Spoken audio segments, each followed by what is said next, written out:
Hello दोस्तों, मेरे छोटे साथी जतिन ने मुझसे कहा कि डॉक्टर साहब एक वीडियो और ज़रूरत है हमारी अपनी स्टेट की इस समय की राजनीतिक चुनाव की गतिविधियों, संभावनाओं, अपेक्षाओं और परफॉर्मेंस के ऊपर आप लोग जरूर बनाएं। मेरा दायित्व भी बनता है और मेरी रुचि भी है। आज मेरे हाथ में 3 समाचार पत्र हैं।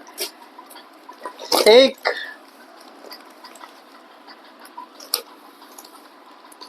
कांग्रेस का एक एडवर्टाइजमेंट है। इसमें लिखा है, भाजपा के कुशासन ने 10 साल में हरियाणा को बनाया नंबर 1, महिलाओं के अत्याचार में नंबर 1, बेरोजगारी में नंबर 1, महंगाई में नंबर 1, पेपर लीक में नंबर 1, जनता पर लाठीचार्ज में नंबर 1, ड्रग्स में नंबर 1, शहरों की बिगड़ी हालात में नंबर 1, कर्ज में नंबर 1, फिरौती मांगने में नंबर 1, संगठित अपराध में नंबर 1, बदहाल स्वास्थ्य सेवाओं में नंबर 1, किसानों की गिरती आय में नंबर 1, दलित पिछड़ों का हक मारने में नंबर 1, हरियाणा बचाओ, कांग्रेस वापस लाओ, 7 वादे किए हैं।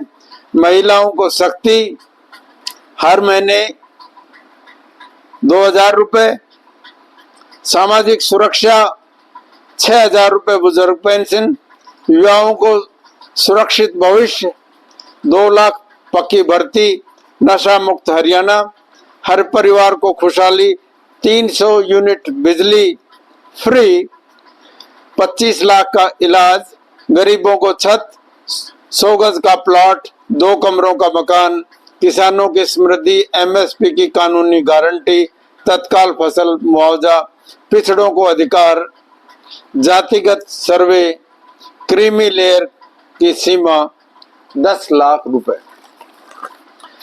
इसी तरह से कल प्रधानमंत्री श्री नरेंद्र मोदी की जन आशीर्वाद रैली थी गदपुरी टोल पलवल हरियाणा में 2 बजे। ये रैली है भरोसा दिलाने की किसानों की जमीन पर कोई पंजा कब्जा नहीं कर सकेगा। ये रैली है भरोसा दिलाने की गरीबों, वंचितों, दलितों, पिछड़ों पर कोई अत्याचार नहीं कर सकता। ये रैली है भरोसा दिलाने की युवाओं के भविष्य को खर्ची पर्ची सिस्टम बर्बाद नहीं कर सकता। भरोसा दिल से भाजपा फिर से। ये दूसरी विज्ञापन है। हम एनालिसिस करेंगे तुलनात्मक।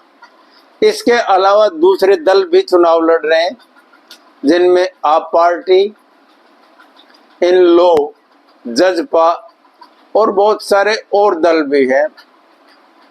मायावती और चंद्रशेखर के भी पार्टियां गठबंधन के साथ चुनाव मैदान में हैं और बहुत सारे ऐसे घुड़सवार हैं जो अकेले अपने दमखम के ऊपर मैदान में उतरे हैं। दोस्तों, इसमें कोई दो राय नहीं है। इस समय हरियाणा के कहीं पर भी आप चले जाओ, एक चर्चा का माहौल, आपस में डिस्कशन, कई बार जोशीली डिस्कशन देखने को मिल जाएगी। अब आते हैं चुनाव की क्या रणनीतियां हैं और सीधे सीधे एनालिसिस भी करते जाते हैं। मैं यहाँ थोड़ा सा मानचित्र का सहारा लेते हुए आगे बढ़ता जाता हूँ। तो आप ध्यान देखें, ये यमुना नदी है और इसके इधर हरियाणा। ये बेल्ट है जिसको जीटी रोड कहते थे। इस जीटी रोड के ऊपर बड़े नगर है, बहुत बड़े नगर तो नहीं है लेकिन नगर है, और यहाँ पर बीजेपी के वोट का कंसंट्रेशन है, परफॉर्मेंस का वो बेटर रहता है। दूसरा साउथ हरियाणा, इस क्षेत्र को ये राव, अहीर, यादव, माली, सैनी, गुजर, राजपूत, इनका और मेव, इनका वर्चस्व वाला क्षेत्र है। यहां पर भी बीजेपी की परफॉर्मेंस बहुत अच्छी थी पिछले बार। दूसरा, ये जो बेल्ट आती है जिसको हम कहेंगे हार्टलैंड ऑफ हरियाणा, बांगर का जो क्षेत्र है, जींद, रोहतक, हिसार, भिवानी, हांसी, दादरी, ये क्षेत्र, यहां बीजेपी की परफॉर्मेंस कभी भी अच्छी नहीं रही एक्सेप्ट 2014 में। 2 सीटें जो पार्लियामेंट की रिजर्व थी उनका अलग से हम करेंगे। बात आ गई है चुनाव कौन कौन से मुद्दों के ऊपर लड़ा जा रहा है और कौन कौन से मुद्दे छूटे जा रहे हैं, जो किसी के भी संकल्प पत्र में नहीं है, किसी ने कोई वादा नहीं किया, जो बहुत महत्वपूर्ण है उन बातों को बताना चाहता हूं। हरियाणा क्यों वोट दे, हमारा वोटर क्यों वोट दे ऐसी पार्टियों को जो हरियाणा की राजधानी की बात नहीं करते। आपको हम वोट देते हैं अगर आप SYL का पानी हरियाणा में लाते हो, आपको हम वोट देते हैं अगर आप हरियाणा की राजधानी बनाते हो। ना आप हरियाणा को राजधानी दे रहे हैं, ना आप पानी की बात करते हैं। और ये तीनों चीजें, हाई कोर्ट, राजधानी हरियाणा की और SYL, ये हमारे लिए गौरव और सम्मान की बात है। हरियाणा का विकास और हरियाणा की जान इन और आत्मा भी इन 3 मुद्दों के साथ जुड़ी हुई है। अब पीछे जो 10 साल का आया, देखो बड़ी बात है कि इनकम्बेंसी पैदा होती है, ये उसी तरह से होते, लोग नाराज भी हो जाते हैं, मशीनरी भी थोड़ी पुरानी होती है तो उसमें थोड़ी बहुत टूट फूट हो जाती है, डेप्रिसिएशन भी कह सकते हैं। बीजेपी की हरियाणा में वो हालत हो गई है, जो पुरानी एक एम्बेसडर गाड़ी होती थी ना, आप दूसरी समझ लो जैसे राजदूत होती थी, उसकी हालत हो गई है। वो हालत तो इस समय बीजेपी की है। इस सेंट्रल और वेस्टर्न हरियाणा में तो हालत ऐसी है जैसे सड़क किनारे कोई टूटी हुई गाड़ी पड़ी हो, किसी को हैंडल चाहिए हैंडल निकाल ले जाओ, टायर चाहिए टायर निकाल ले जाओ, और कोई चीज चाहिए, मडगार्ड चाहिए मडगार्ड निकाल ले जाओ। इस तरह की टूटी हुई है गाड़ी हो गई है। और कारण सिर्फ ये है, केंद्र सरकार का नहीं है, इसमें सीधे सीधे हरियाणा में बीजेपी सरकार है, उसकी मिस गवर्नेंस है। समझाता हूं मैं। हरियाणा में 2014 में जब बीजेपी की सरकार आई, उस समय किसी चेहरे मोहरे को लाकर चुनाव नहीं लड़ा था और पैराट्रूपिंग से श्री मनोहर लाल खट्टर को हरियाणा में प्लांट कर दिया एज मुख्यमंत्री। और शुरू में क्योंकि नया चेहरा था, समझ नहीं थी, धीरे धीरे चलती रही किसी तरह से। लेकिन 2019 तक आते आते ये सरकार बहुत पॉपुलर सरकार नहीं रह गई थी। और इस सरकार की खास बात ये हो गई थी, जिसको आप ये कहें कि इनका जो सत्यता थी उसके परीक्षा में ठीक नहीं हो रहा, नजर आ रहे। उदाहरण देना चाहूंगा मैं, जैसे हमारे प्रधानमंत्री श्री नरेंद्र मोदी ने एम्स कुंड मनेठी माजरा में 10 साल पहले अनाउंस किया एम्स का, और पिछले 9 सालों में कोई काम नहीं हुआ, और ये बार बार कथित रूप से लांछन भी लगा कि हरियाणा सरकार सबोटेज कर रही है। अब थोड़ा काम होने लगे तो इससे लोगों में अंदर खाते एक ट्रस्ट में गिरावट आई। दूसरी कुछ ऐसी स्कीम्स हैं जो बहुत ही अनपॉपुलर रही, जैसे ओल्ड पेंशन स्कीम है। एम्प्लॉय उससे नाराज है, नौजवान नाराज हैं। ज्यादातर जितने भी एग्जाम हुए उनके पेपर लीक हुए, उससे नाराज हुए।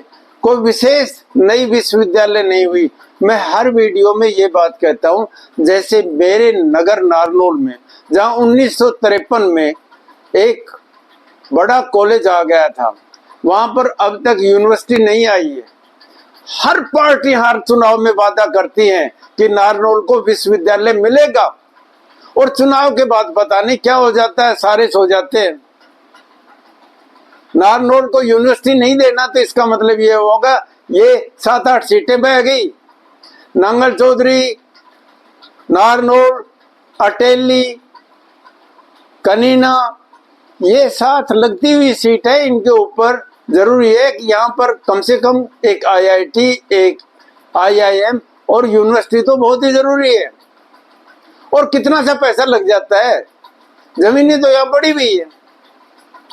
इसके बाद जो बड़ी एक चीज है वो दिखाई नहीं देती आम आदमी में कि नाराजगी, वो है महंगाई।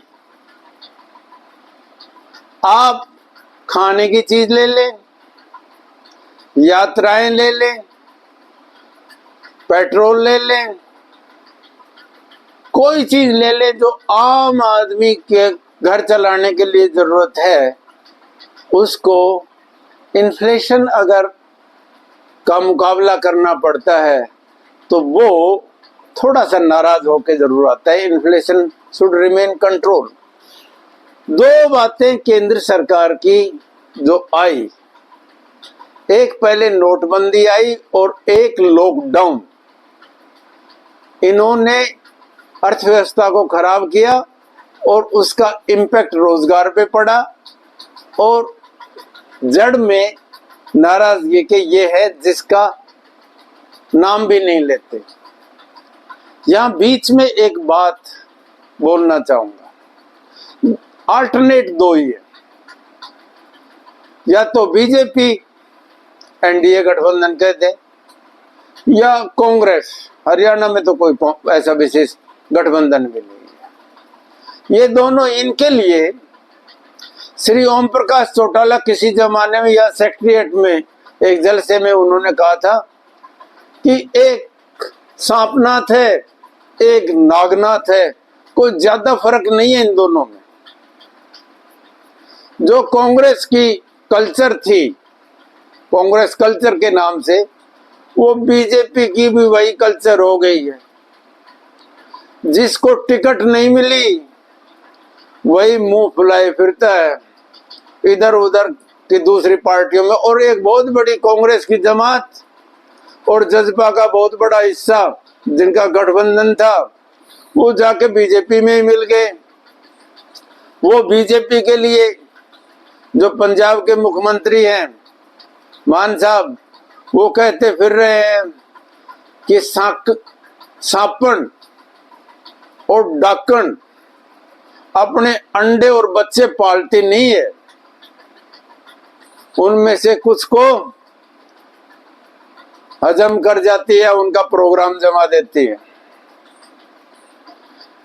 यानी बड़ी पार्टी छोटी पार्टी गठबंधन वाली को खा जाती है। इसको ये भी कहते हैं कि बड़ा भाई छोटे भाई को पीटता है। ज्यादा फर्क नहीं है दोनों में। इधर काशी में पत्थर है, इधर काबा में पत्थर है। सीधी बात है, लोगों की जो अपेक्षाएं हैं उन तक पहुंचना बहुत कठिन है। या मुझे वही बात याद आ रही है हबीब पेंटल की, बहुत कठिन है डगर पनघट की। मुद्दे फिर वही लेके आ रहा हूं मैं। एक बड़ी अच्छी स्कीम थी 100 गज का प्लॉट इंक्लूसिव ग्रोथ के लिए, यानी the man in the last line के लिए, हैबिटेट के लिए बहुत अच्छी नीति थी कांग्रेस के, हालांकि मैनिफेस्टो में है, ये अच्छी बात है। इसी तरह से एक क्वालिटेटिव एजुकेशन के लिए संस्थाएं खड़ा करना, उनमें इन्वेस्ट करना, मॉनिटरिंग करना बहुत ही जरूरी है। मुझे लगता नहीं, मुझे पक्का विश्वास है शायद ही कोई ऐसा गवर्नमेंट स्कूल का टीचर अपने बच्चों को गवर्नमेंट स्कूल में अपने बच्चों को पढ़ाता हो। और प्राइवेट स्कूलों की यह हालत है कि वो जैसे अंग्रेजों के जमाने में चाबुक मार के लगान वसूली करते थे, इस तरह से फीस वसूली की जाती है। मुंशी प्रेमचंद की कर्म भूमि में ये बात लिखी हुई है। यही बात इलाज की है। यहां एक और नई चीज पनप गई है, पता नहीं कोई नया रिफॉर्म लेके आते हैं और बड़े पेशेवर लोग उसको पंचर कर देते हैं। आयुष्मान भारत कार्ड से जो इलाज होता है, कुछ एक ऐसी प्राइवेट हॉस्पिटल्स हैं जो बड़ा भारी मोटा फ्रॉड कर रही है और इस पैसे की लूट मच रही है।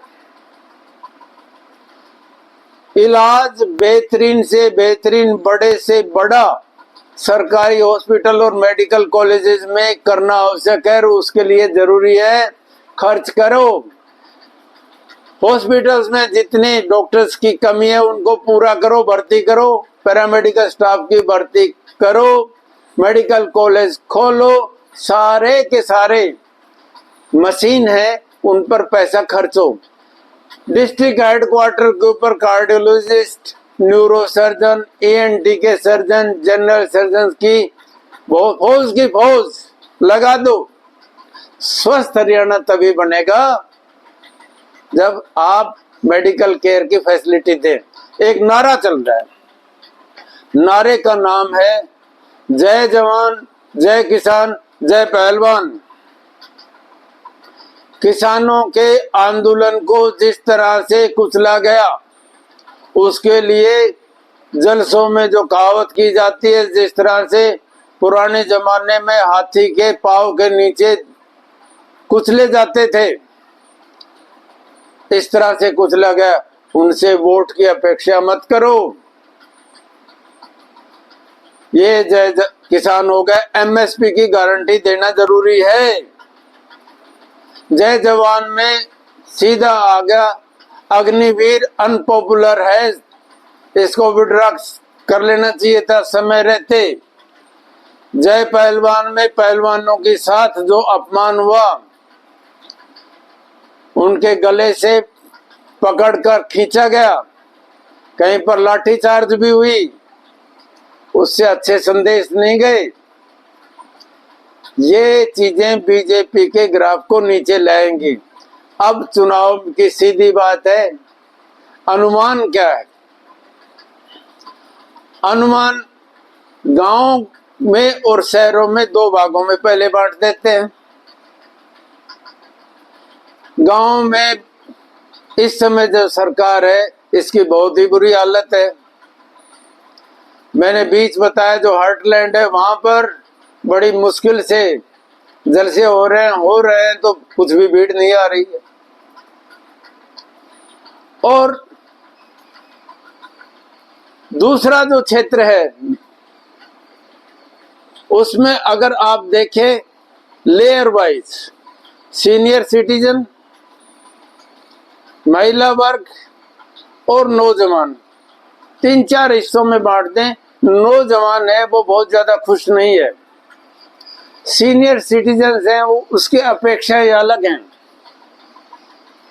और महिलाओं को इसमें कोई दो राय नहीं, कुछ पहले से बेहतर राहत मिल रही है, लेकिन बहुत कुछ करना आवश्यक है।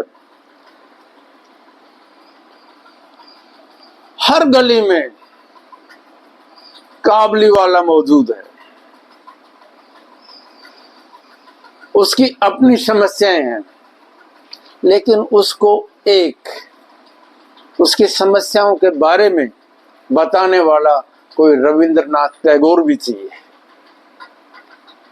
जो लोगों की आम जरूरतें, अपेक्षाएं उनको एड्रेस करने के लिए, एक्सप्लेन करने लिए एक ताकतवर मीडिया की जरूरत है। हरियाणा क्योंकि दिल्ली के 3 तरफ है और दिल्ली की आप पार्टी के मुखिया अभी जेल से बाहर आकर प्रचार कर रहे हैं, इसमें कोई दो राय नहीं है कि केजरीवाल की पार्टी को शायद ही कोई सीट मिले, लेकिन खेल खराब करने का, प्रोपेगेंडा करने का बढ़िया काम कर रहा है। और अगर इनको 6 महीने मिल जाते तो ये इस तरह के जो वाइब्रेंट होते हैं, जिनको कंपन कहते हैं, उनको हरियाणा में भीड़ ततैया कहते हैं, ये डंक बहुत जबरदस्त मारते हैं। ये अगले चुनाव में अपनी उपस्थिति जरूर दर्ज करवाएंगे। शिक्षा और चिकित्सा 2 ऐसे मॉडल हैं जो लोगों के जीवन स्तर को ऊपर उठाते हैं, और हरियाणा में खास तौर से ग्रामीण प्रवेश में दोनों चीजों में सुधार की बहुत ज्यादा जरूरत है। गवर्नमेंट की एक अच्छी स्कीम, बहुत बार अच्छी स्कीम्स का भी पता नहीं क्यों विरोध हो जाता है एग्जीक्यूशन में, बहुत अच्छी स्कीम थी परिवार पहचान पत्र, अच्छी स्कीम। दूसरी प्रॉपर्टी आईडी, डिजिटलाइजेशन, बहुत अच्छी स्कीम थी, लेकिन जिन्होंने इसको लागू किया, तेजी से किया और लोग परेशान हुए, इसका कारण यह है लोग डिजिटलाइज्ड नहीं है। डिजिटल एजुकेशन पहले दें। ये उसी तरह से हो गया, किसी जमाने में चौधरी बंसीलाल का नसबंदी का एक चला था, स्कीम अच्छी थी लेकिन अनपॉपुलर हो गई। हरियाणा में 2 बार सरकारें गिरी हैं, एक बार नसबंदी से, एक नशाबंदी से, और दोनों बार चौधरी बंसीलाल, जिसको हरियाणा का निर्माता कहते हैं, उसकी सरकार गिर गई थी। कई बार ऐसा होता है कि आप दूरगामी कोई अच्छी योजना लाते हैं लेकिन समय से पहले ले आते हैं, उसको हम ये कहते हैं तुगलकी फरमान। मोहम्मद तुगलक ने पेपर करेंसी उस 12वीं शताब्दी में लागू कर दी थी और फेल हो गया था। ये सरकार हरियाणा में भी ये मिक्सचर ऑफ कंट्रास्ट कहते हैं, अच्छे और बुरे की मिश्रण की सरकार थी। डिजिटलाइजेशन एक बहुत ही अच्छी और दूरगामी स्कीम थी, लेकिन हुआ क्या, लोगों को डिजिटल लिटरेसी पहले दे देनी चाहिए थी। कंसर्न से उनको एड्रेस करना जरूरी है। यहां मैं शहर लुधियानवी की वो बात बोलना चाहूंगा,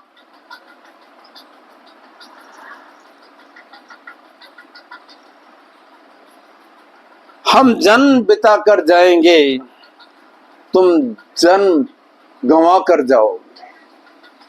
यानी जब सरकार का समय था, उस समय अगर समय गंवा दिया तो दोबारा समय नहीं, ये लगाम बड़ी मुश्किल से मिलती है। अपमान रचयिता का होगा, अपमान रचयिता का होगा, जिसने आपको साधन संपन्न बनाया, कुर्सी पे बैठाया, उसका उनका ही अपमान करने लग गए। रचना को अगर ठुकराओगे, आप लोगों को शासन के समय पे जो सुविधा, थोड़ा ध्यान से रहना चाहिए था। यहां फिर वही बातें मैं वापस लेके आता हूं कि अगर आप सीटों के बंटवारे में देखें, जो बड़े ताकतवर और पैसे वाले लोगों में सभी पार्टियों में बटी है, उससे एक तो बात सिद्ध हो गई कि प्रोस्पेरिटी की कोई कसर नहीं है हरियाणा में। अब आ गई कितनी सीटें लगभग आने वाली हैं, एक संभावना, क्योंकि मैंने पार्लियामेंट्री चुनाव में जो लगभग बताया था, एक्सेप्ट फॉर उड़ीसा और आंध्र प्रदेश का, मेरा अनुमान लगभग 90% ठीक गया था।